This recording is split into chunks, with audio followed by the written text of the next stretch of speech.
Longlegs had quite a few issues, but one of them definitely wasn't promo. The marketing team, kudos to them because they promoted the heck out of this film. It was overhyped, but I don't think that hype was overkill because at the end of the day, it was worth seeing in the theater and experiencing with an audience. But the comparisons to The Silence of the Lambs and Seven, that was a bit too far. Here is my review of Longlegs.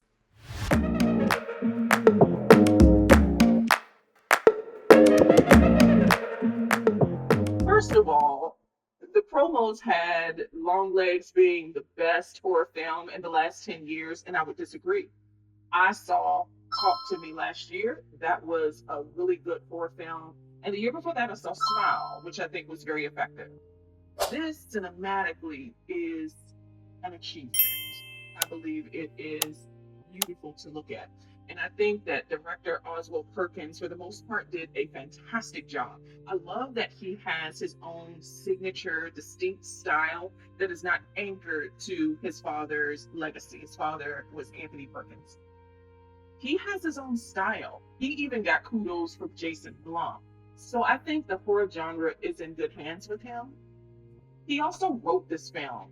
And although the story is not new, he has a refreshing spin on how to tell a familiar story. So, in respect to the story, I think he did a good job.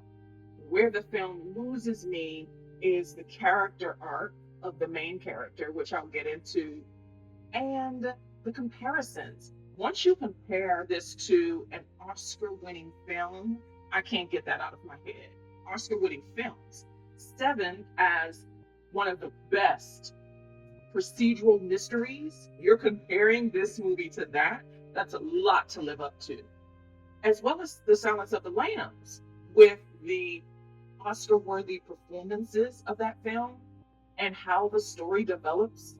You have a lot to live up to, and I don't think this film cleared that bar.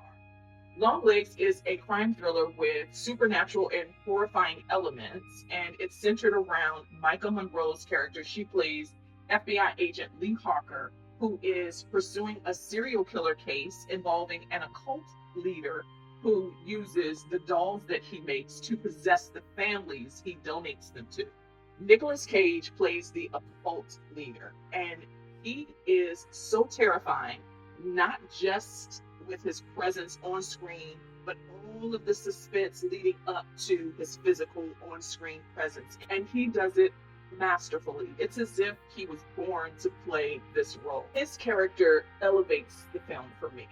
He works, again, because a lot of what he does is build up to when we see him on screen. Blair Underwood is Agent Lee Hawker's superior within the FBI, and Alicia Witt plays Agent Lee Hawker's mom. This story takes place in the 90s, and I immediately, from the first scene, felt transfixed by the imagery, the grainy texture of the cinematography, the set design, the wardrobe, the hair and makeup. It really felt atmospheric. The tone is immediately set, which heightened the experience for me watching it. I think it's a beautiful film. Where it loses me is Michael Monroe's performance, and I'll tell you why. I loved Michael Monroe in Watcher, one of the first films that I reviewed on my channel during the pandemic. She was so good in there. But with all of the hype, comparing it to The Silence of the Lambs, I couldn't get that out of my mind. She never convinced me that she was an FBI agent, even a recruit.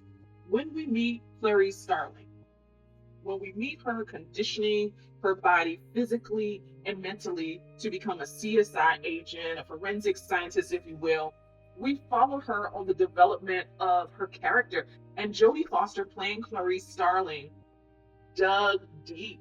It's such a layered performance. And I see why this is compared to that, because in the same way, Michael Monroe, she's a new recruit to the FBI. She has a pivotal case, a career defining case, but I think she's unmatched. Clarice Starling is a new recruit.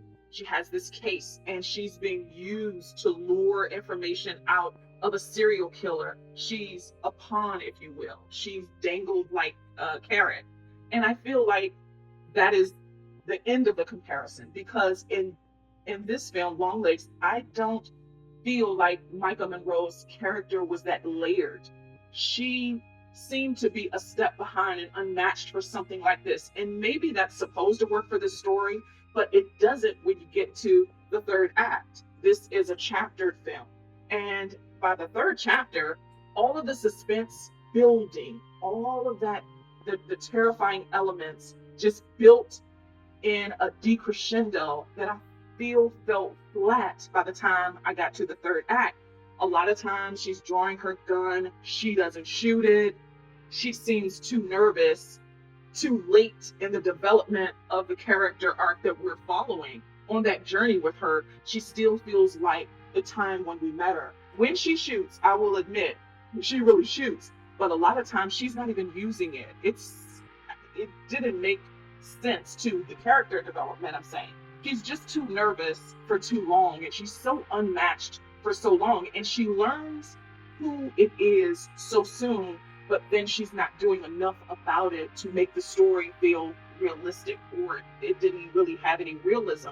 And now this is a story that I've seen before and that I've seen done better. So I'm expecting a lot from her, maybe too much from her character. I'm expecting too much because I've seen this character play out before better.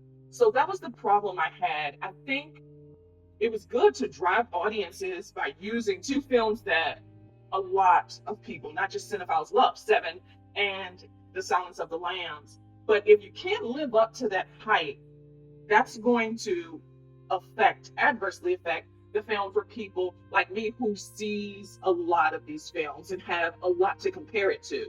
So I think that's where it falters. I like her as a scream queen. I think she is good, but I just feel like this character wasn't as developed to compare it to Jodie Foster's Oscar-winning performance. Is this worth seeing in a theater? 100%. This is one that you will want to share with an audience because there are some very terrifying elements that could get under your skin if you were to see it alone. Perhaps if horrors are not your thing. There are some really creepy, gory things that happen that could penetrate long after the credits roll.